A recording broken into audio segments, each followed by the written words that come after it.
Hi friends, luxury brands unsold క్లోత్స్ని discount ఇవ్వకుండా burn చేస్తారు. ఎందుకో తెలుసా?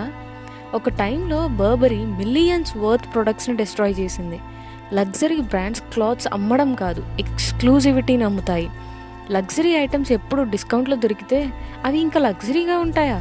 బ్రాండ్ వాల్యూ తగ్గిపోతుంది. కస్టమర్స్ ఫ్యూచర్లో సేల్ కోసం వెయిట్ చేస్తారు. ఫుల్ ప్రైస్ సేల్స్ తగ్గిపోతాయి.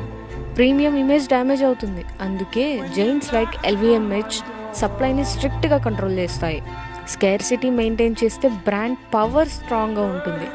ఓకే, కానీ బర్న్ చేస్తే లాస్ రాదా? ఎస్, లాస్ ఉంటుంది.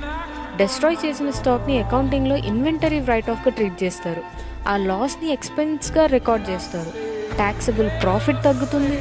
కానీ రియల్ స్ట్రాటజీ ఏంటంటే ఒక్క ప్రోడక్ట్ని బర్న్ చేసి 100 ప్రోడక్ట్స్ని ఫుల్ ప్రైస్లో అమ్మడం.